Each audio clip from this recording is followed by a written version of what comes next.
And we are back. Thank you so much for you guys for coming back. Obviously, there are many people that are going to be watching this live, the playback, and they're not going to realize what just happened.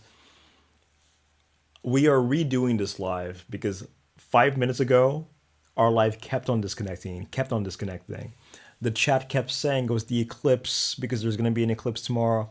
I keep saying that no, it's the elites. The elites, they don't want us to be talking about spirituality because they do not want us to be freed from the chains that they put upon us. But in any case, the most important thing is that we're back here. I'm going to try to speed through the first few pages because we've already done them. Right? But in any case, let me start off by saying we were having a conversation in the chat of why it is that I use the cover of the movie Coraline. Right? Coraline, the movie. I use it because when you watch the movie, the Utter Mother very much represents many of Bhuvaneshwari's qualities. Bhuvaneshwari is said to be spider-like. Bhuvaneshwari is said to pool other people's consciousness, pull the light and the eyes of other people's consciousness, and to trap them in her own little maternal, loving, embracing little universe. And that's very much what she does, what the Utter Mother character does in the movie Coraline, right? Coraline feels lonely, she feels unloved, she feels misunderstood. The Utter Mother gives her love, gives her understanding, and through that she invites and pulls Coraline into her little world. You know, and in exchange for her eyes, in exchange for the light, her soul. Anyway, let us restart this. Bhuvaneshwari, the queen of the universe. She is the goddess of space, but she's also the goddess that manipulates lights and that plays with lights, which in other words is perception, sights, and vision. Her mantra, of course, is the Hri mantra, which is technically the sun's Bija mantra, the planet of light, consciousness, and the eye. In the book of Matthew, the eyes are said to be the lamp of the body. In Matthew 6:22, it is written, "The eye is the lamp of the body. If your eyes are healthy, your whole body will be full of light. But if your eyes are unhealthy, your whole body will be full of darkness." As a form of the goddess of seduction herself, Tripura Sundari, Bhuvaneshwari's talent is that of seducing other people's consciousness into her, that their consciousness may be bound to her consciousness and that she may rule over them. It is said that in the sheen of her toenail, we see various lights that light up an infinite number of galaxies and universes, showing again her ability to pull light, to pull consciousness, and essentially to pull eyes into her and fill her endlessly spacious body. Actually, when the goddess reveals these stars, these galaxies, these lights in her toenail, these are actually eyes, or consciousness lights. These stars in her toenails are eyes. These galaxies in her toenails are cities of eyes. The goddess Bhuvaneshwari blesses the individual with the ability to steal eyes, to trick eyes, to manipulate eyes, and to pull eyes into her own body. The goddess blesses the individual with the ability to fascinate the eye and hypnotize the eye, and to consume the light that radiates out of the eye to decorate one's own body, the same way her body is decorated with eyes. She is also said to carry a pot full of jewels. The description of her image reads as follows. In her two hands, she holds a red lotus and a bowl filled with jewels. But it ought to be understood that this bowl of jewels is really a bowl of eyes. Her description goes on to say that her right foot rests on a jewel jar. So, in the same way the eyes reflect the lights of the soul, jewels are also said to reflect lights. Jewels do not only reflect the lights of the sun, but it is believed that jewels reflect divine lights. In fact, it is also said that jewels are so divine that they basically represent gods on earth because of how much light they reflect. So there's a relationship between eyes, lights, and jewels, right? As the goddess that heals the moon by way of the sun's mantra, she is the goddess that creates bonds between people. The moon is a planet of attachment and love, and Bhuvaneshwari, ruling over the heart, is said to also be a goddess of love and also attachment. Her mantra, Hrim, is said to be a specific mantra of the heart, Hridaya, According to Frowley, it is a mantra for the heart at all levels, whether the spiritual heart, the heart chakra, the emotional heart, or the heart as a physical organ. And Bhuvaneshwari not only relates to your own individual heart, but she relates to your ability to connect to other people's hearts and to connect to the collective hearts of the culture. Those who worship her develop the ability of connecting to other people's hearts and of creating a group heart or a collective soul. And through establishing these connections, these bonds, these links, these attachments, you create your own relationship, your own collective, your own culture, your own community, your own countries, your own world. Effectively, you create your own universe because the love that has bound you to others is literally uniting your own different natures and forming between all of you something unique and special, your very own reality. So, as a general rule, every space is bound by love. You know, love is that thing that creates cultures, that creates communities, that creates relationships. Right? The Brazilian culture, the Italian culture, the Korean culture. These are all different cultures because between them, they are connected to each other through love. And through that love, they create their own little reality, their own little universe. You know what I mean? So, yes, let us continue. But much as how the Hri mantra can create a community or culture or shared world between people, it can also free us from the illusory prison of these attachments that we may perceive the truth. Bhuvaneshwari is the power of love, Icha Shakti, which is the power of love. Love is what connects, binds, links, and attaches. She can either create attachments to a particular collective or she can destroy attachments to individual collectives and make one love all people and be at home anywhere in the world. With her power, we are popular and well received and well liked. No matter what space or universe or culture or collective we enter into, because we can tap right into the heart of that culture and be one with it. This goddess, her energy, her mantra, can make one into a chameleon in the sense that you can easily change your form, your mannerisms, and way of being to conform to whichever space or universe or culture or collective you enter into so that you can be one and connected to those who belong to that space.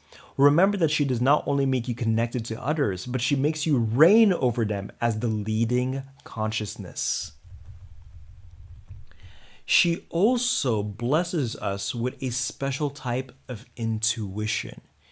In connecting us to other people's hearts, we become one heart or one mind with others. The intuition of Mother Bhuvaneshwari is the intuition of the moon itself. The moon gains its powerful intuition through establishing strong and deep emotional bonds or links with others, so much so that it becomes one mind with others, being able to read their thoughts, experience their emotions, even when these people are far away. The intuition of the moon is the special intuition that love blesses you with, by the way. In fact, Bhuvaneshwari can make one so intuitive, it can even help one to see the future.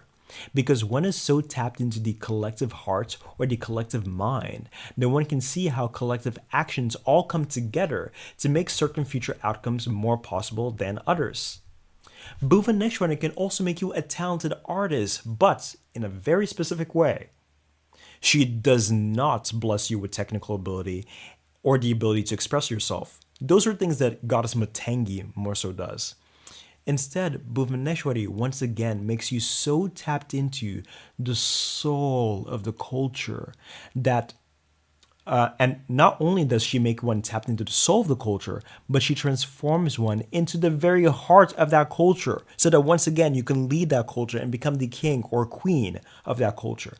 For example, Bhuvaneshwari can make one a talented music producer also in the sense that one is so tapped into the heart of a culture that one understands the sort of sounds, rhythms, music that one collective wants to hear, that one knows how to produce music that becomes popular.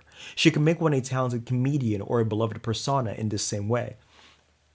What I said in the other live stream that I've deleted owing to the various disconnections is that Bhuvaneshwari is also can also make you a talented pop star. Because what is a pop star, realistically speaking? Our modern day pop stars are not necessarily the most technically proficient singers. They're not the most talented pianists or guitar players. But what they are is they're so very good at tapping into the heart of the culture. They're so very good at making us love them, making us want to be them. They're so very good in understanding what it is that the culture needs, and then they provide that for the culture. In understanding what the culture needs and in providing what the culture needs to the culture, they become the mothers of the culture, the fathers of the culture, the kings of the culture, the queens of the culture. That is one of the ways in which Bhuvaneshwari herself becomes queen of the universe. In fact, let me write that down because I think that's a very good way of summarizing Bhuvaneshwari's power. In tapping into the hearts of individuals or collectives and understanding what those individuals or collectives need in order to feel seen, understood, and loved, Bhuvaneshwari, being a mother goddess, nurses and nourishes us. And in so doing, we submit to her as our mother, and she rules over us. So one of the ways in which Bhuvaneshwari and those who worship goddess Bhuvaneshwari end up controlling others, ruling over them, becoming their kings and queens is by so understanding you, so understanding what it is that you need, so understanding what it is that you need to hear, to see, in order to feel understood, in order to feel loved, and then providing that to you, and then she rules over you.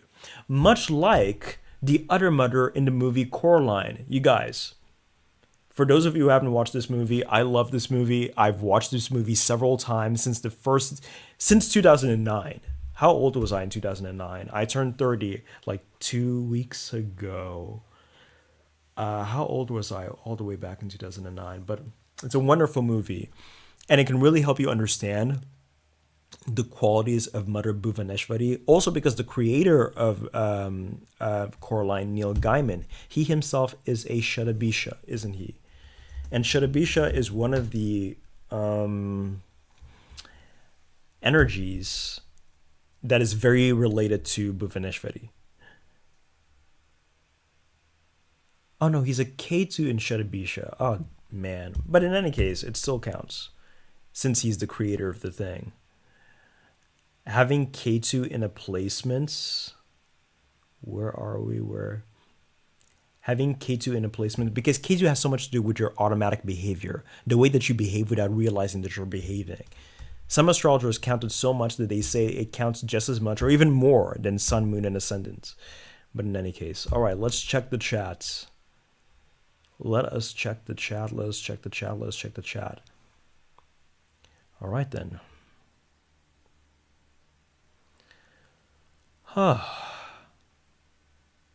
It's the eclipse and the elites. Okay. You called them parasites. Very good.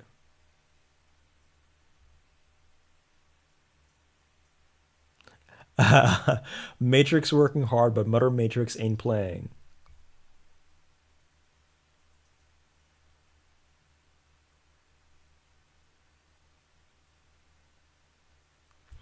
Who would benefit from Bhuvaneshwari?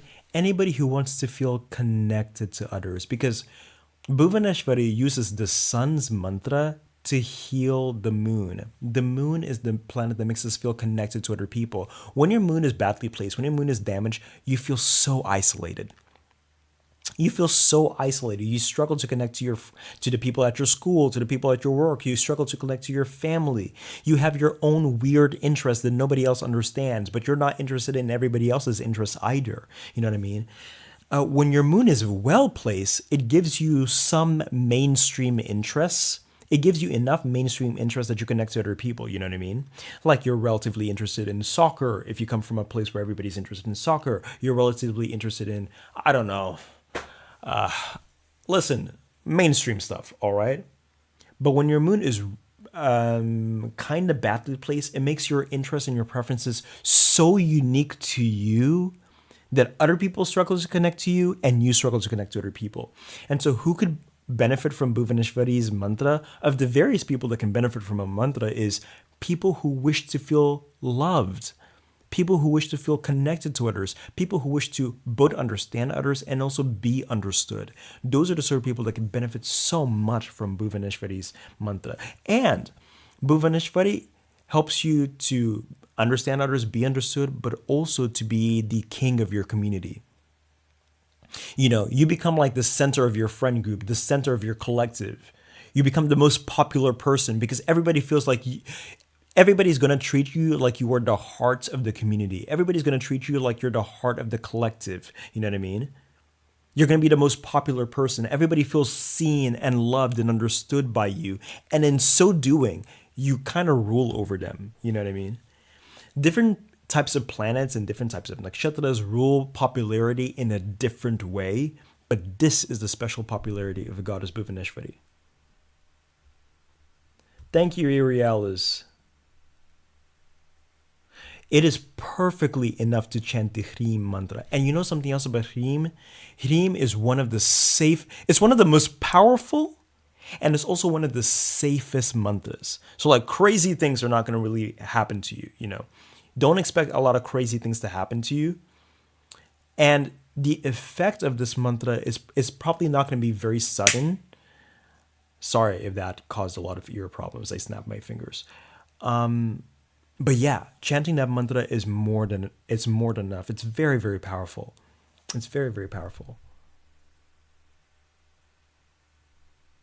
Oh, Brazilians, anytime you mention Brazil. Oh my goodness.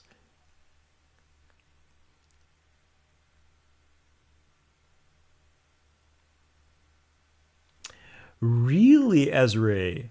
That's such an interesting thing. Okay, let me read her thing. Ezra is saying, it's suggested that people adorn themselves with jewels, especially women and children, so that it catches the eye, protecting the wearer from the eyes of others. What a very, very, very interesting thing. I've never heard of that. Estamos juntos.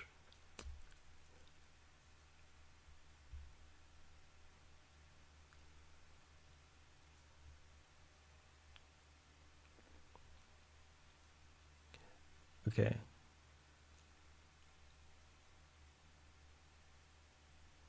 Where are you from, Snowy Snowy, for you to say that it's very late where you're from? Where I'm from is, I think you guys can see the time, it's 9:33. But it's late here too. Oh, happy birthday, happy birthday. Okay.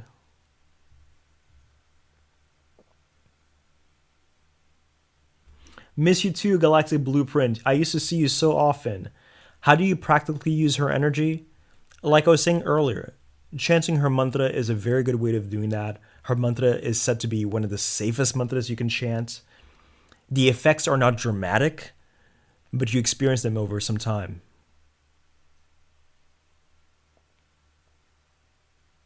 I think Michael Jackson had Moon in the first house, and he had Shadabisha placements, didn't he?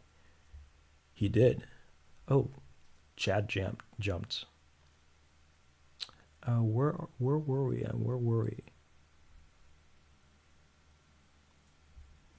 People say she's in the music industry herself.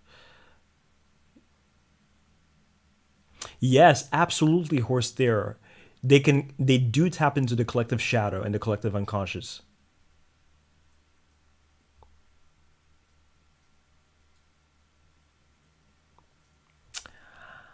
I would not say that she's prone to corruption because corruption is a bad thing. The thing about deities is that deities usually reflect the most excellent form of something. And so I take issue, Ezra, with you saying words like corruption in relation to goddesses and things like that, because those type of things don't happen to goddesses.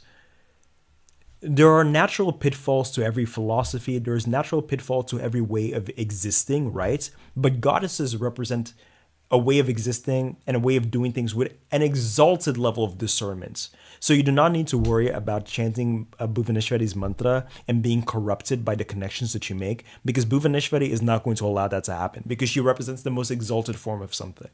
So don't worry.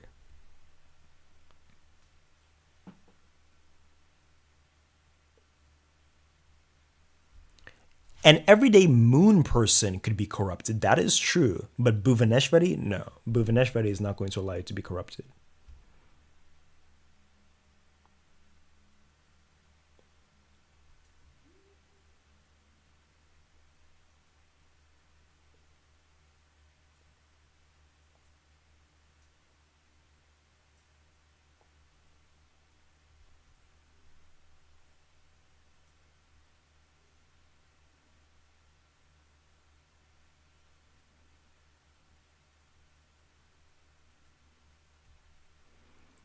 Ah, you're a hasta. Very interesting.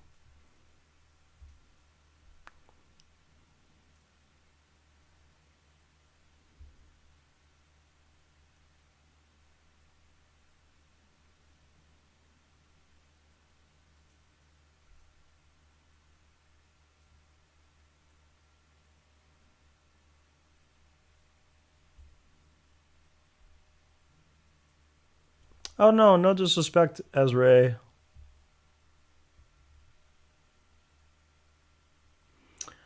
All right then. Oh, in that case, Alpha, go ahead. Go ahead and chant the Hrim mantra. Honestly, I recommend everybody chant the Hrim mantra. You want to know something else that is said of the Hrim mantra? It is said that it helps you connect to all the goddesses because it is said to be so powerful that it's like Om. I'm sure we're all familiar with the Om mantra. Hrim is like the feminine form of Om. Hrim is like the feminine form of Om. Lakshmi is the goddess of satiation and material satisfaction. Thank you for saying thank you. Okay, let me go back. Let me go back. Let me go back. Let me go back. Where are we now? Where are we now? Okay, in tapping into the heart of individual. Oh, I read that part. So sorry. And so it is in this sense that worshiping Mother Bhuvaneshwari can make you king of the universe because she helps you to create bonds with others, create a community of people who all see things as you do. And you become their center, their sun. She blesses you with the ability to pull others into your own way of perceiving reality by first teaching you how to see reality from another person's point of view. Let us perform a short review of what she does thus far. She connects you to others by teaching you how to see the way that others do. She makes you into a chameleon in order to blend into the collective. She connects you to the collective soul of that specific space or universe through love. She then transforms you into the heart of that universe. You know, the person that understands everybody the best, things like that, and the person who everybody else wishes to understand. And then, as the king or queen of that universe, now you are the one influencing others to see the way you see or the way you want them to see. All right then. Love transforms by making things similar. Hate perverts through destroying within you the aspect of you that are like those of others that you hate. Through loving something, you literally become that thing. Through hating something, you push it away from you, but you also pervert yourself in the process. Now, remember what we were saying earlier on the goddess, that her ability is to pull consciousness towards herself, to catch your eye and carry it in her pot like a gem, a prized possession. She is the goddess who fascinates and dazzles so much and pulls you in for an embrace. The stars that adorn her body are also referred to as jewels. This means that the eye itself is a jewel, once again, creating that connection between eyes, light, and jewels.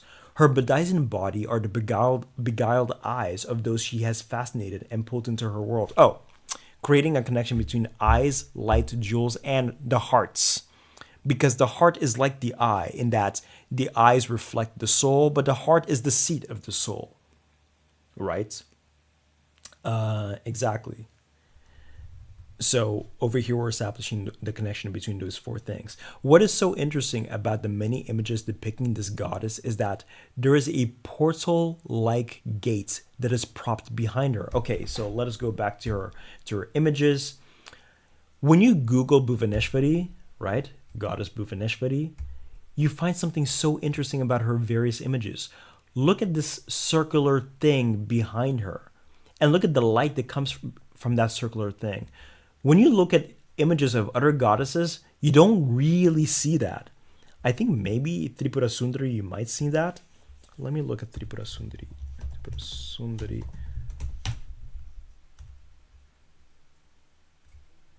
Okay, so there are a few images of Tripura Sundari with that as well. Over here, it's red. I see red over there. But you see it a lot more with Bhuvaneshwari. You see it in pretty much every image. This circular thing is like a portal. Isn't it so reminiscent of a portal? When you meditate on her iconography, when you meditate on her image, it's like there's this portal that is behind her. It's like there's a portal that is behind her. What is so interesting about the many images depicting this goddess is that there's a portal-like gate that is propped behind her as if it were an entryway to another world. What else is interesting is that above this portal is a figure that is very similar to planet Rahu himself. Let us go back. Check this out. Check this out. Look at this image over here. Let's see if we can find a bigger one.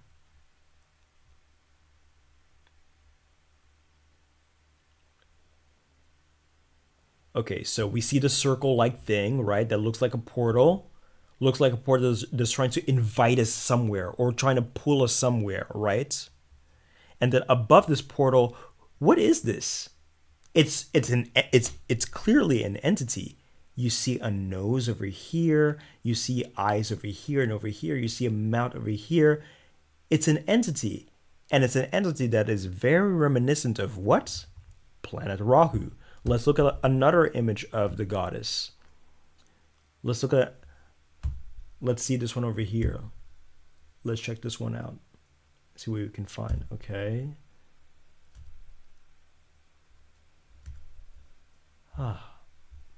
Honestly. What do we see up here?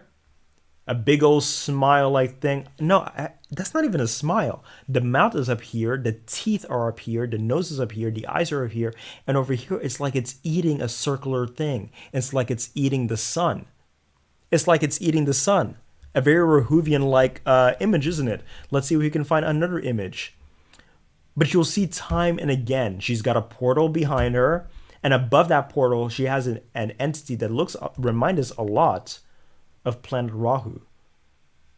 Let's see if I can make this bigger. Okay, that's not working. But in any case, yes. What else is interesting is that above this portal is a figure that is very similar to planet Rahu himself, showing once again this goddess's ability to catch your eye, to eclipse your light, and to pull your consciousness towards her. Now, here's the thing. I tried finding as many actual books that reference Goddess Bhuvaneshwari and its connection to Rahu. To be honest, I could not really find any. It's so interesting that on the one hand, when you look at the images, if you Google images of planet Rahu and you look at this image up here, it's like it's a very similar thing. Let's see if we can find images of Lord Rahu. Let's see if we can find something. No, those aren't the type of images that I'm looking for.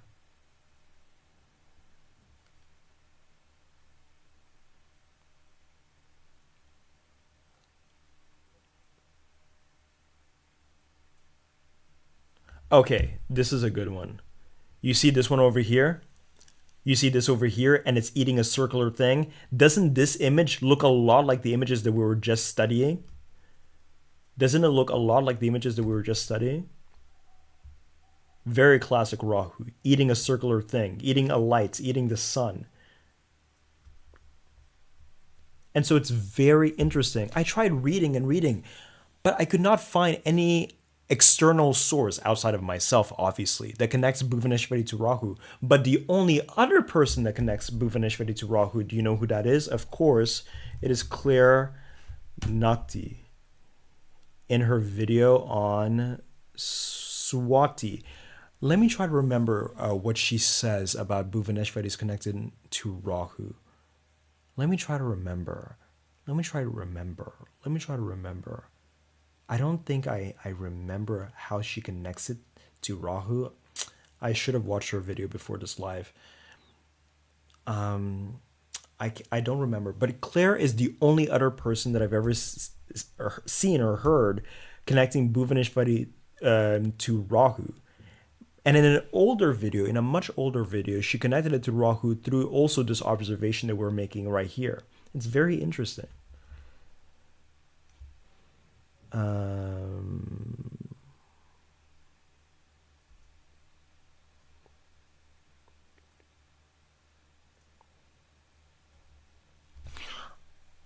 Usually what people say is that you can chant the Hrim mantra without taking any initiation, without anything else.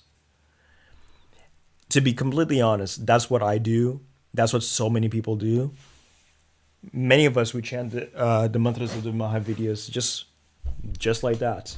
That's how I've been doing it for years, to be honest. It's always a little bit of a debate, especially online. Do you need a guru? Do you not need a guru? Do you need special initiations? Do you not need special initiations? A lot of us just chant them on our own, and we document them, and we study ourselves, and we study our lives.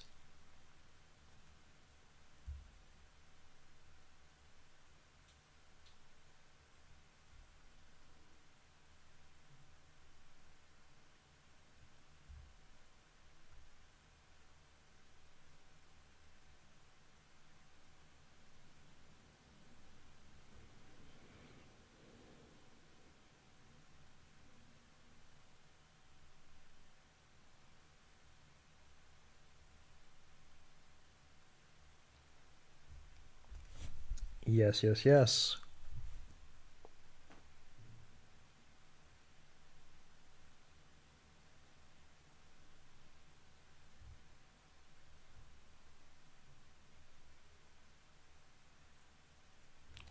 Back rooms. I think I've heard of that movie.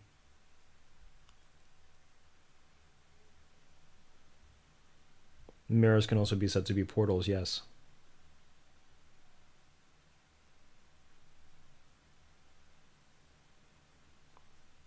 What I would say her sitting in portal in the portal means that she has control over realities. She has control over realities and universe says. She's the goddess that gives you access into new realities, new universes. She's the goddess that creates new realities, new universes, and she's the goddess that dominates over new reality, over different realities and different universes.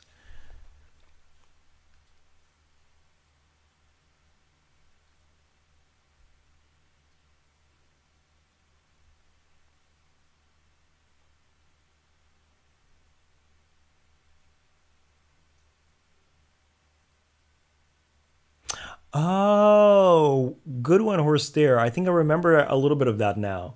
Yes, Horse There is saying that Claire connected Swati with Rahu in that Vayu is the god of Swati and the heart chakra, and that Bhuvaneshwari has the mantra of the hearts.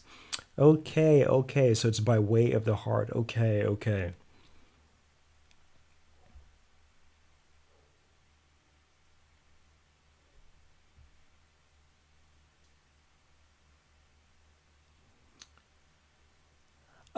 Okay, let us continue. Let us continue. Oh, in this paragraph, we're going to see another connection between Bhuvaneshwari and the other mother in the movie Coraline. Quoting from David Kinsley's book, the world is said to emerge from her as a web emerges from a spider. So here we see she's being identified with a spider who captures the eye of all who wander towards her web. But on the more negative side, there are many forces within our world that use similar energies to hers. They're not really using Bhuvaneshwari for more sinister purposes. Consider social media, consider the media in general, and even consider things like pornography. All these represent eye-catching or consciousness-arresting tools that pull you into a dark universe to profit sinister individuals. From the smartphone to the computer, our various dazzling screens steal one's light, one's eyes, in order to sustain themselves, leaving the users dry and arid. They do not leave the users warm and loved as Bhuvaneshwari truly does. Instead, they drink the user dry, right? But, here I'll write, but she is a goddess that can even save people from such things as pornography addiction and lust, because Bhuvaneshwari is the one who masters the rays of the lamp of the eye, one's own eyes, and she can pull the light of one's eyes out of these dark and vampiric universes, like the universe of pornography. And she teaches one how to pull one's light back into one's own body and how to free one's own consciousness from the various ensnaring universes and voids around us. We have spoken thus far about Bhuvaneshwari's ability to pull other people's light into herself, but now let us speak of her ability to build or increase one's own lights. Let us speak a little bit about marriage and the incredible power that exists within marriage. Okay, so before I continue on this point on marriage, let me try to help you guys understand why it is that Bhuvaneshwari also connects to marriage. So, Bhuvaneshwari is said to be a form of goddess Lalita Tripura Sundari, who is the goddess of many things, but she also is the goddess of erotic love and erotic passions. In a way, you could say that Bhuvaneshwari is, you could almost say that she's a little bit of a more mature version of Tripura Sundari, because whereas Tripura Sundari represents romance and romantic passion, Bhuvaneshwari represents a more stable form of love, which is why she also connects to marriage. She also represents a more stable form of love in that she relates to both the sun and the moon. She relates to a woman's ability to protect a man's light, and a man's ability to shine his light upon a woman. So those are the ways in which she connects to marriage. And of course, she connects to the hearts in general. So yes, she relates to all forms of relationships, and the love that exists in all different types of relationships. Friendship love, the love of a father or a mother to their child, the love within the community. She's related to all ways that people form attachments and binds to one another. It is said that polarity inverts in the plane that is immediately adjacent. So for instance, though men are said to be dominant in the physical plane and women are passive in the physical plane, it is actually women that become dominant in the astral plane and men who become passive in the astral plane. Some hold that one of the spiritual duties of a wife is actually to protect her husband in the astral by essentially acting like a black blanket that covers over him and covers over his light to camouflage it from witches who travel at night, wishing to collect the cooling light that naturally emanates from men. In the same way that Shakti is said to be the outward manifestation of Shiva and is said to be his crystallized power, so too are women the power of men, as women allow men to crystallize their own energy and gain power in the outside world. Much the same way that women take the seed of semen and turn it into a human, a wife naturally makes manifest every word, whether good or bad, that comes from her husband. Bhuvaneshwari, if worshipped by women, can help women become walls, towers, and crowns for their husband, because it increases her husband's solar qualities and increases a woman's ability to make manifest those qualities. So in the book of Song of Songs in the Bible, which is a book that speaks of these spiritual roles of men and women in marriage, chapter 8, verse 10 says, "A woman is a wall, and her breasts are like towers." Because once again, in various mystical and spiritual schools, they teach us that women represent the power of a man. Your wife represents your power, The more in some cultures they really believe in the spiritual power of beautifying your wife. Yes, your wife can beautify herself, but you as a husband, you must participate in beautifying your wife. You must participate in paying for her nails, paying for her dresses, paying for her jewels, because a woman is the external power of a man. Your ability as a man to make things manifest in the world, to become spiritually powerful, is related also to your wife, is related also to your wife's power. So continuing. A woman can naturally protect men's energy or light from spilling outwards and help it to crystallize. This allows him to become more wise, more financially powerful, and more socially powerful overall. And also, it's very interesting that there's also this phenomenon that when men are in relationships, they are said to be even more attractive as well.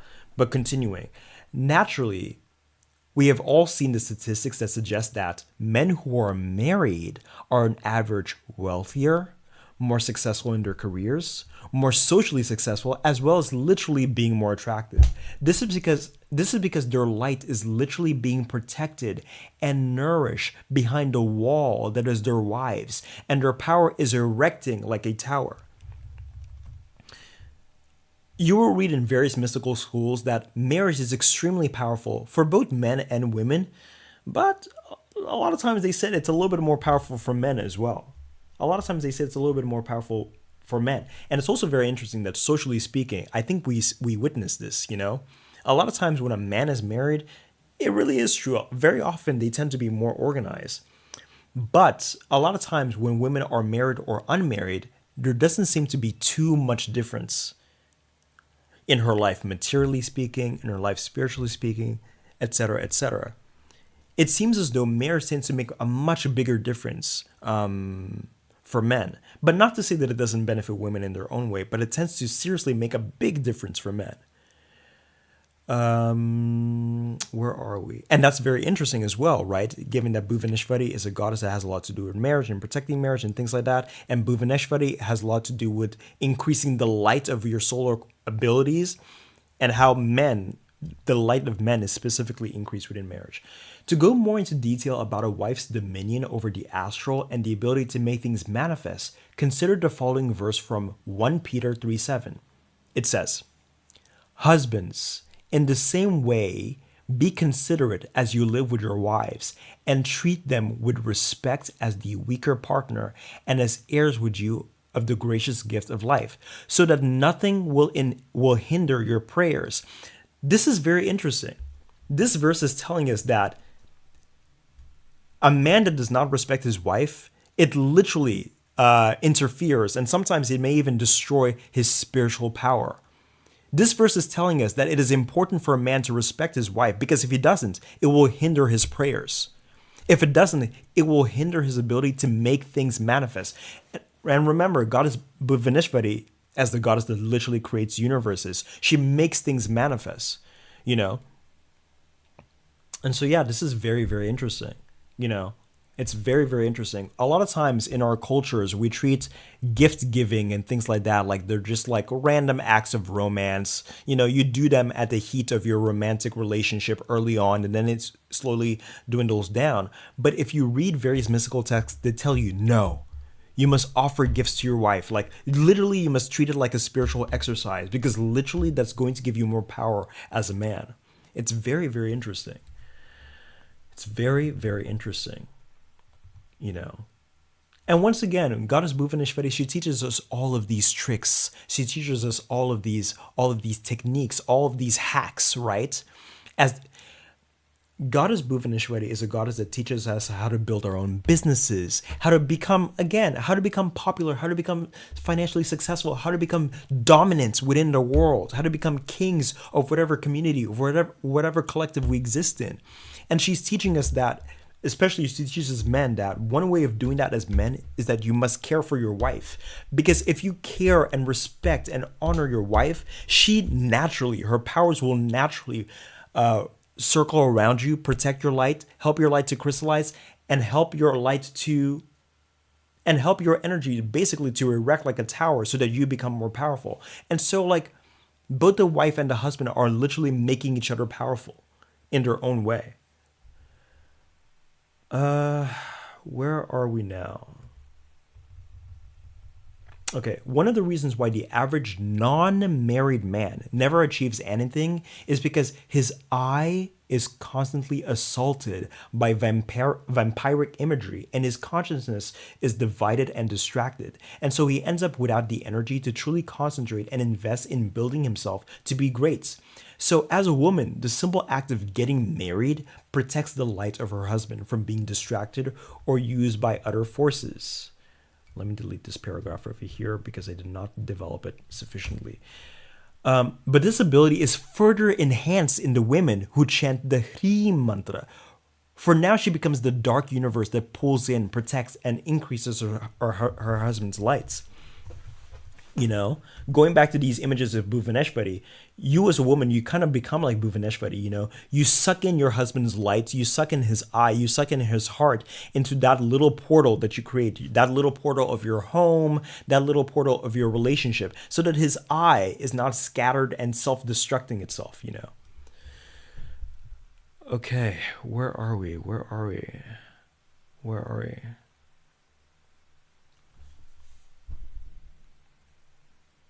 I will be covering all the Maha videos, and even after that, I'll be covering other gods and goddesses.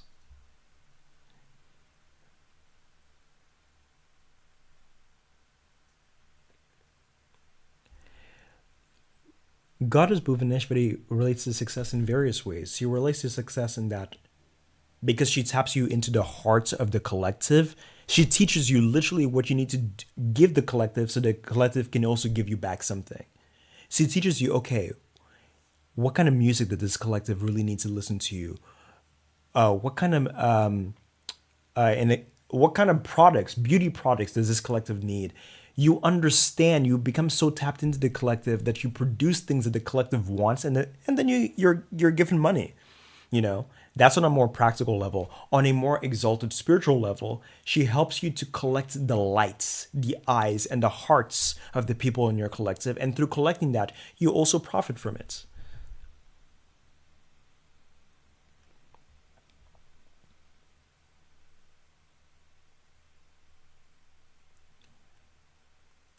Moon's love is more of a love of the collective. Venus's love is more specifically romantic love.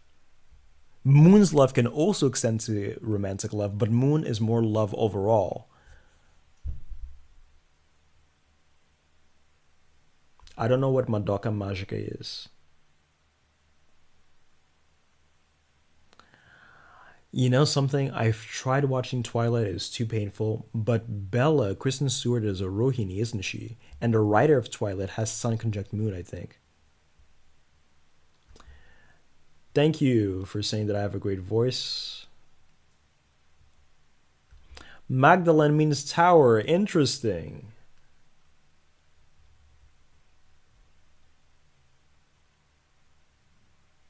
When I will do the Mars in the 7th house video, maybe in a couple of days. Who knows? It might even be tomorrow.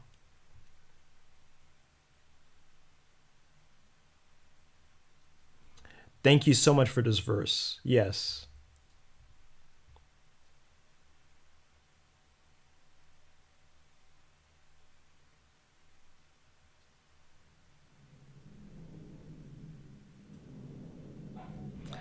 Up until now, I've covered a Lakshmi, of whose forms are also said to include Dhumavati. You can go check.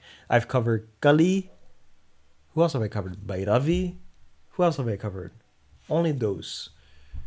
Only those, I think. But please, you can go check under my lives.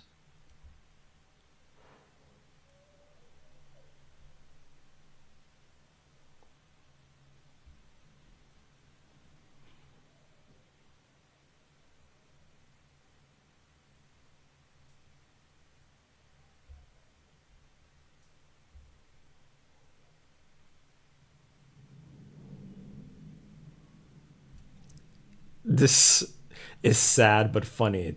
Ezra, thank you.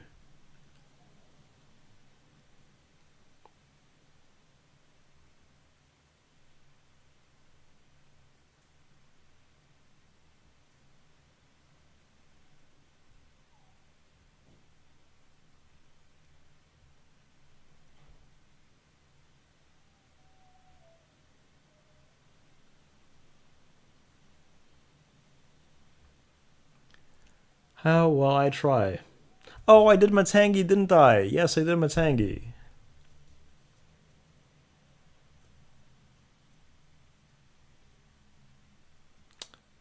Did I do Kamala?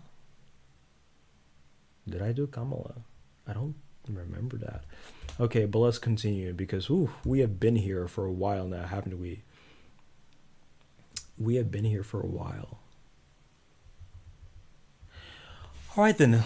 Listen, now let us speak a little bit of the eye and its relation to light, and also how the eye and one's light are destroyed by lust or destroyed by wandering. Here we're talking about eyes that are not protected by Bhuvaneshwari energies.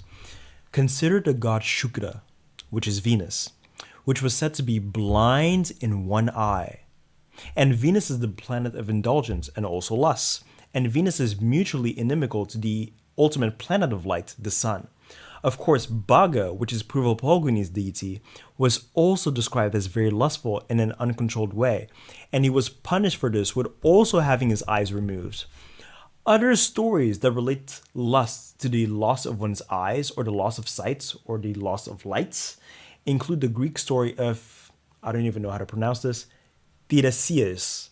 It was said of Tiresias that he once saw the goddess Athena bathing, and she blinded him for his transgression, so one presumed he looked upon her lustfully. Yet another figure in Greek myth who was blinded for having looked upon someone lustfully was another name that I can't pronounce, Erymanthus, who was said to have been blinded by Aphrodite for having watched her as she bathed naked. And Erymanthus was the son of the solar god Apollo, which again shows how damaging lust is to lights and to the eye and to one's solar centers. Another story is that of the giant Orion in Greek myth, who was blinded by King Oenopion, of Chios, after raping his daughter Merope. We have the biblical story of Samson, who was arguably the strongest man in biblical tales, his strength being his virility, his masculinity. And after being successfully beguiled by the beautiful and deceptive Delilah, was blinded by the Philistines, again associating blindness or having been blinded with lust and indulgence. We also have the story of the Asura Andhaka, who was said to be born when Shiva's eyes were covered by Parvati. Andhaka himself was born blind, and because he was so lustful, he lusted after his own mother Parvati, which really goes to show the level of his ignorance. There are some sources that tie this name Andhaka etymologically to the word penis, and also to the word diseased eye, showing us again a relationship between the eye and the penis, and between lust and blindness. Another interesting note is the god Cupid or Eros, and how in some sources he is depicted as blindfolded, almost as if he wishes to protect his own eyes from lust or from witnessing the lustful frenzy he curses others with, so that he can maintain his own vitality and remain forever youthful. As the loss of lights is the loss of luster. Consider this line from Shakespeare's A Midsummer's Night's Dream, written in 1590s. Love looks not with the eyes, but with the mind, and therefore is winged Cupid painted blind. Nor hath love's mind of any judgment tastes, wings and no eyes figure unheedy haste. And therefore is love said to be a child, and because in choice he is oft beguiled.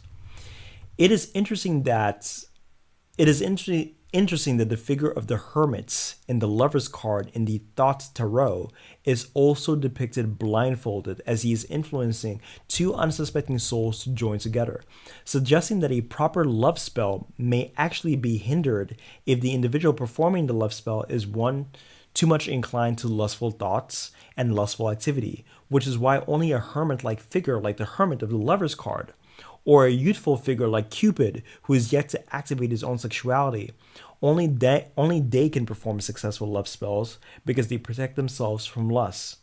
And actually, these images suggest to us that these blindfolded entities have mastery over their own sexuality. And if they have mastery over their own sexuality, then they too master the sexuality that exists in others. Men and women, owing to their constitution, are blessed with somewhat different effects upon chanting Bhuvaneshwari's mantra. Men develop the ability of realizing that all of the world is an illusion, and they are no longer sucked into the various vampiric portals that exist all around him, from social media to pornography. They become more energetically masculine, more attractive to the opposite sex, and become like the sun. Women become more yin, therefore more attractive to the opposite sex also, and they also become more hypnotic and seductive with the ability to pull the attention, the energy, the eye of all those around her, and she becomes more powerful because her body is decorated with the jewels, with the jeweled eyes of those she has beguiled. And there's still two more pages left. All right, then. I am so sorry for verbally expressing how tired I am. We've actually been here for a long time because there's the other failed live, right? Okay. Okay. So here's the thing, right? Even though there are general effects that mantras tend to have on people, truth be told, depending on who you are, depending on your constitution, depending if you are from one part of the world or another part of the world, depending also on your ethnicity, depending on various things, mantras also have their own individual effects. Also, if you're a man versus a woman, there are general differences that you can expect, right? Women are much more naturally yin, men are more naturally yang. And so a lot of the times when a man chants the Hrim mantra, he becomes more solar. But when a woman chants the Hrim mantra, she becomes more yin, she becomes more dark. Because through her darkness, she gains a greater ability of attracting other people's eyes, other people's hearts, and other people's lights, you know. And so a man can increase in light, and a woman increases her ability to attract light, you know. And Bhuvaneshwari is one of those goddesses. Truth be told, every goddess makes you attractive. Truth be told, every god makes you attractive. As a general rule, correct spiritual exercise and correct spiritual practice makes it doesn't matter what spiritual practice you're performing, as long as it's quote unquote correct, it's always going to make you attractive in an energetic sense. Because as a general rule, all spiritual exercise makes you more connected to who you truly are and who you're supposed to be. And that is always going to be sexy, right? But in any case, there are specific ways in which goddesses and gods and different goddesses and gods make you attractive. One of the ways in which Bhuvaneshwari does that is that it makes you energetically more feminine if you're a woman and energetically more masculine if you're a guy, if you're a man, which would make you attractive both to the opposite sex and also to the same sex if you're into that as well.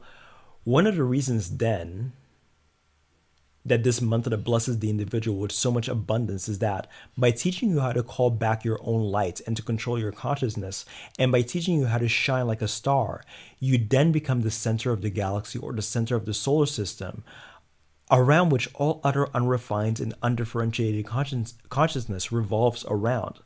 If you're a man, you become the light in the dark that fascinates others. If you're a woman, now you become the dark, endless vast space that absorbs everyone else's light into you. And as a woman, you decorate your body with the eyes of those you beguile. All right, then, let's check the chat. Let's check the chat.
It's not intentional the way that I pronounce.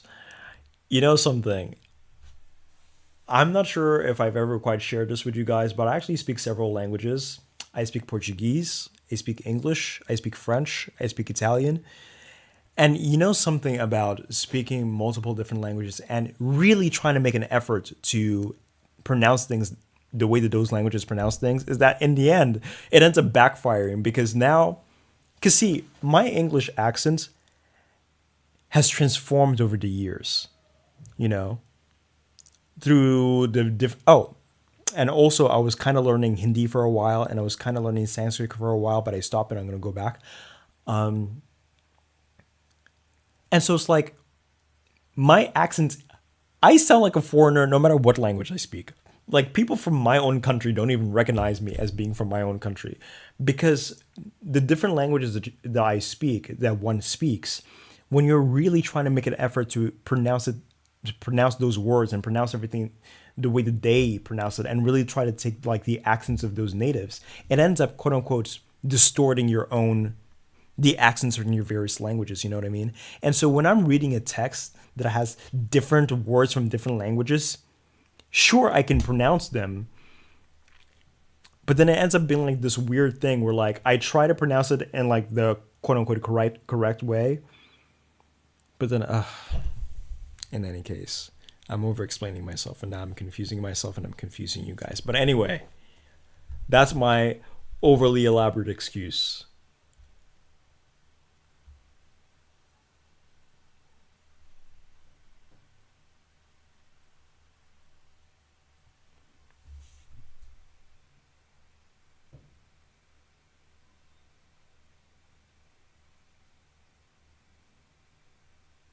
Thank you, Ezra. You thought I was French, Moon Cloud? Really? Okay, interesting.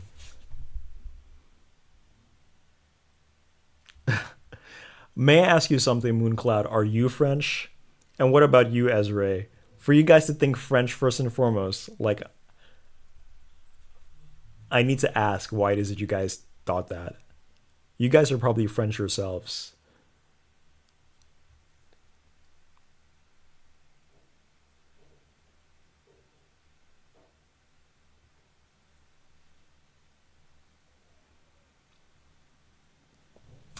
Yes, if you have Moon conjunct Rahu, I would strongly suggest you chanting Hreem. You want to know why?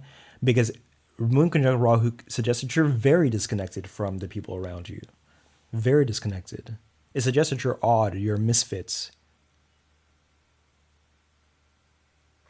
I do have K2 in the second SP. Oh, wow, wow. In any case, I've got K2 in the second. I also have Saturn in the second.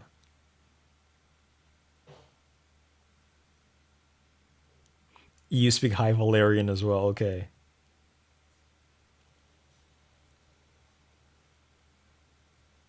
Oh, you're Indian Moon Cloud, okay. You see, Ezra, I knew that at least one of you guys had to be French because why is French the first thing that you guys think? Crazy. That's crazy that you guys think that I sound a little French. And French is one of my favorite languages that I speak.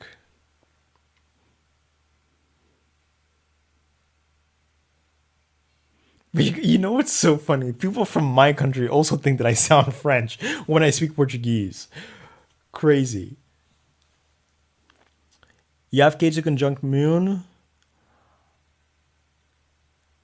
Sure, but I can think of a different mantra for that as well. Saturn conjunct Rahu? Not necessarily. I wouldn't necessarily recommend that.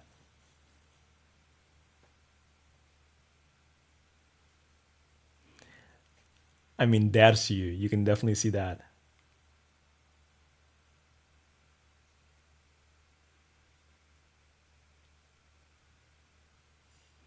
149 in India. Susana Cruz, you're Portuguese. Your last name is Mendes. Of course, you're Portuguese. I also hope I keep coming live.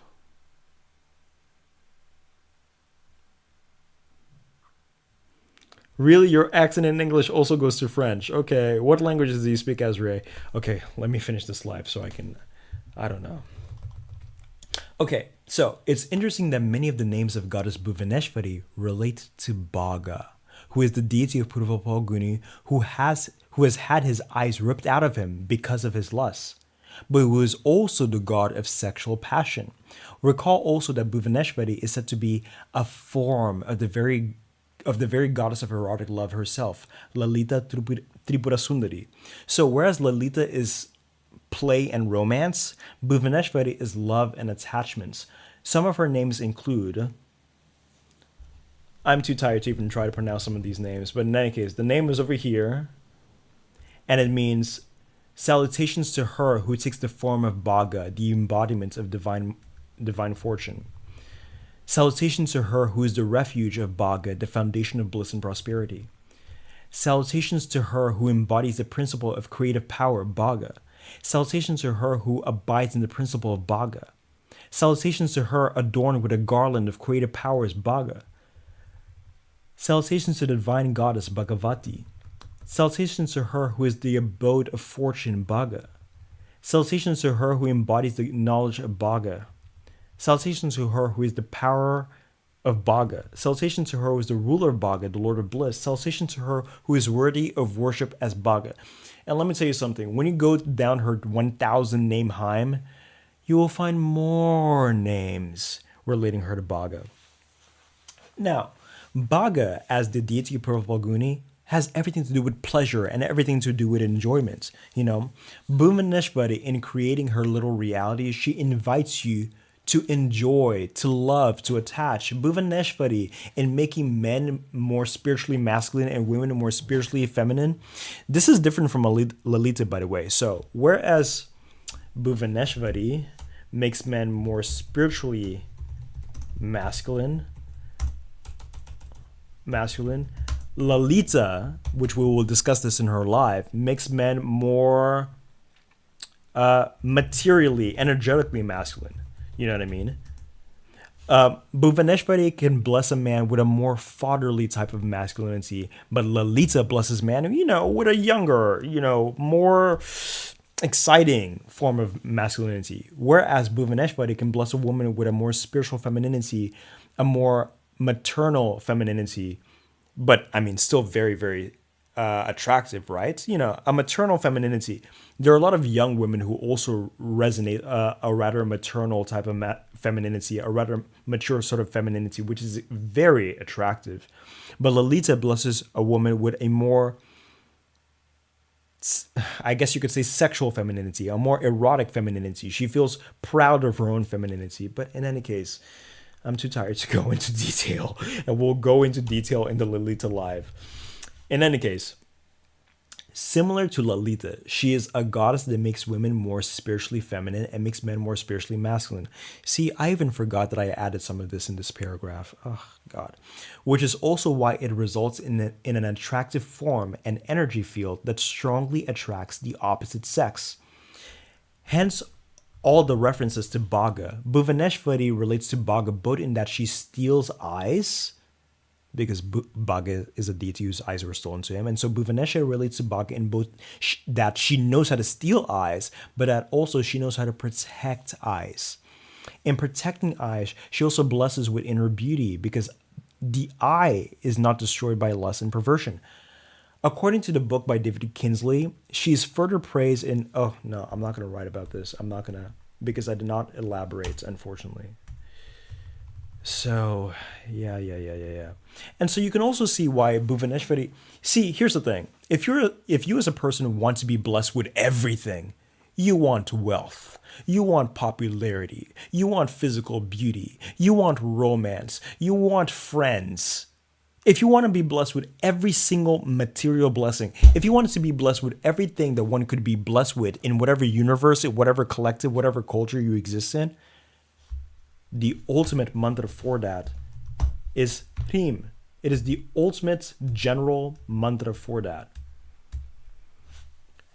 By making you the queen of that collective, the queen of that culture, the queen of that universe, she will bless you with everything that that universe has to be given, because she will help you to collect all of the hearts, all of the lights, all of the consciousnesses, all of the energy of that universe into you. So you're blessed with all of it. She gives you everything. It's one of the reasons why it's really just considered the ultimate mantra. The other goddesses, they are more specific in their scope, but Reem blesses you with everything. It's such an awesome mantra. I think this entire stream I've been going on and on about how awesome it is. It is safe. It doesn't cause too many crazy things in your life. It gives you everything. It's awesome. It really is awesome. All right, then let's talk about some nakshatras that are related to Bhuvaneshwari. Rohini, Hasta, and Shravana.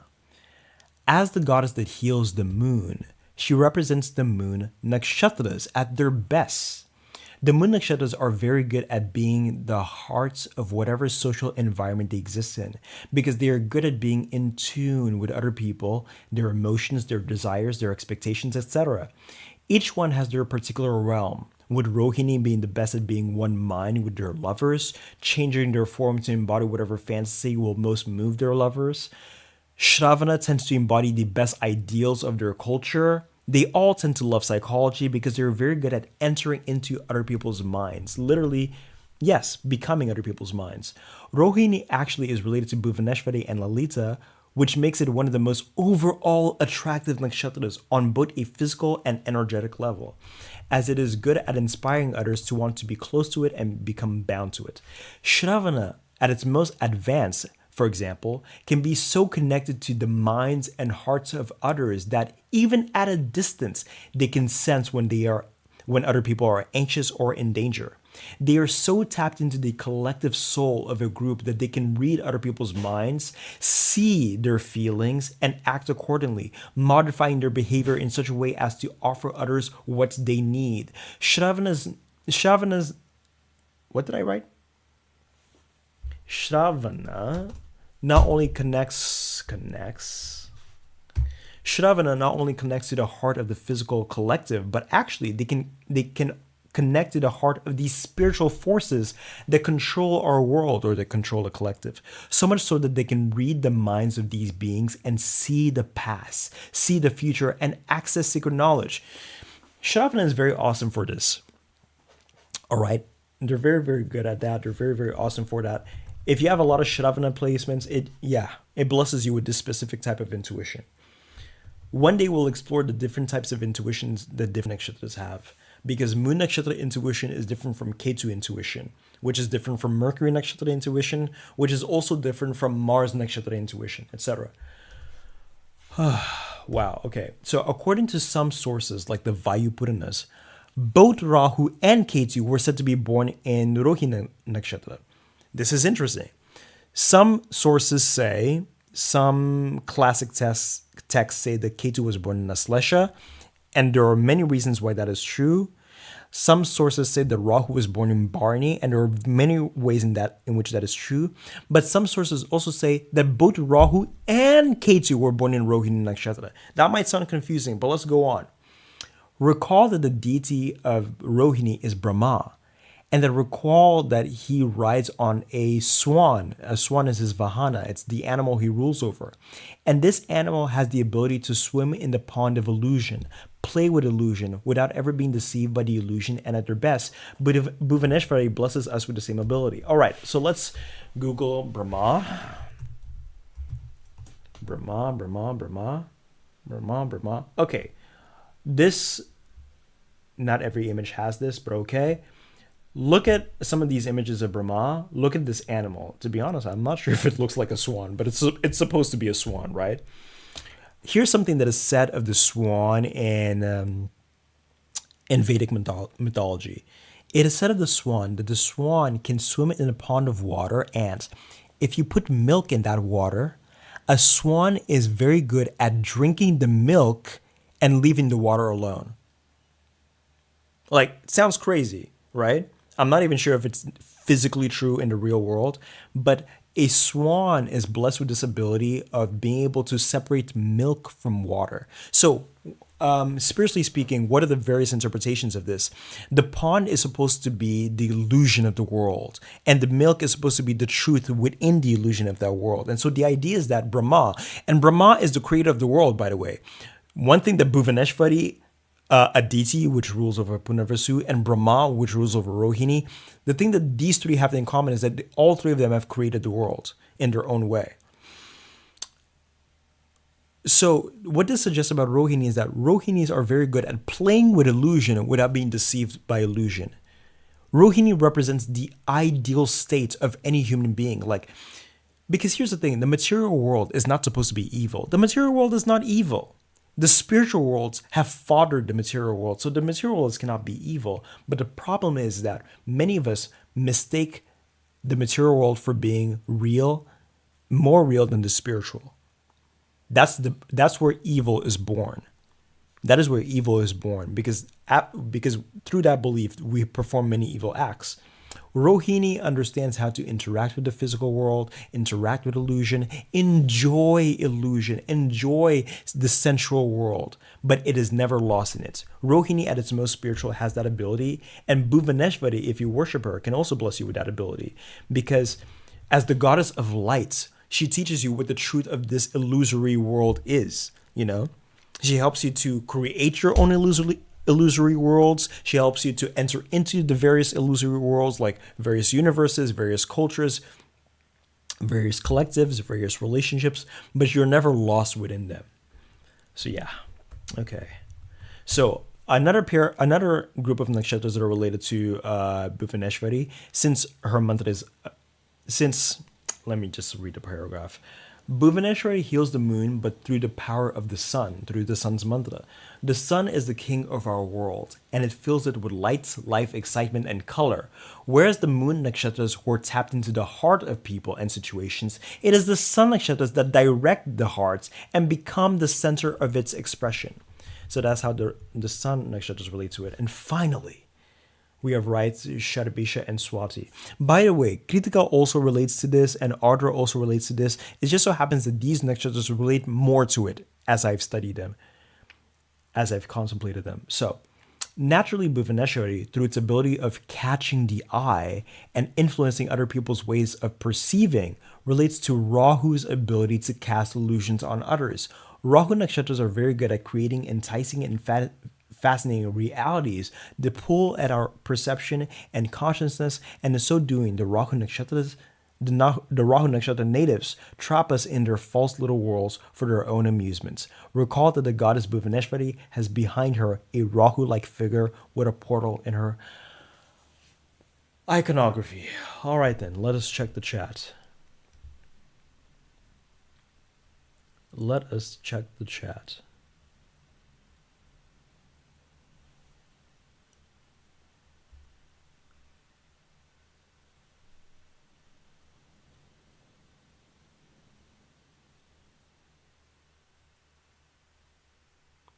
Okay, wow, Turkish, French, and English. Okay, interesting.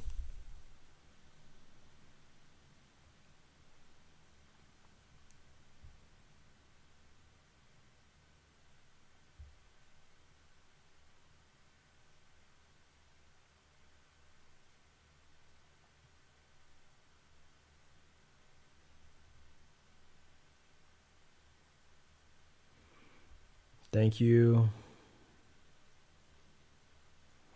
Really, Blue Moon, very interesting. And so sorry for that.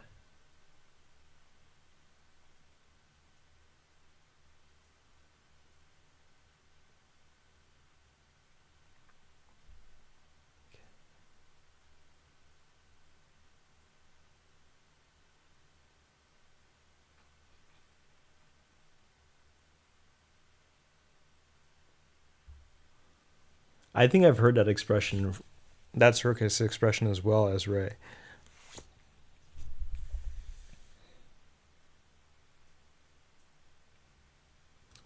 Really, Blue Moon. Okay, that's very interesting. I find that a lot of Shravanists are very good at that.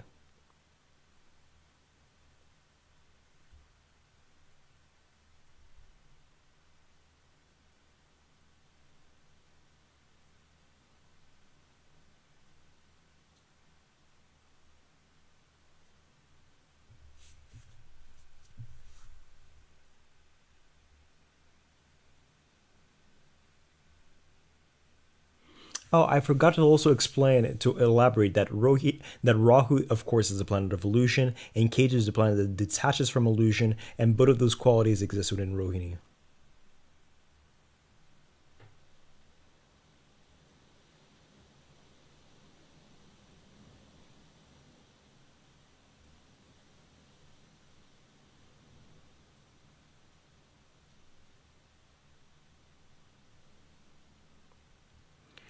The most basic form to worship these goddesses is by chanting the mantras. There are, of course, more elaborate rituals, but that's for like which you can perform if you want. And there are various books that go on about that as well. But very often, just the mantras suffice.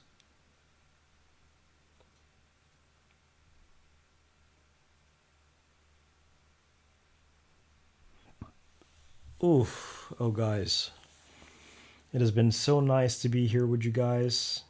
It's been so very, very nice. But after almost 2 hours, which is not reflected in this live stream because, of course, we deleted the old one, I need to go. So thank you all so very, very much. And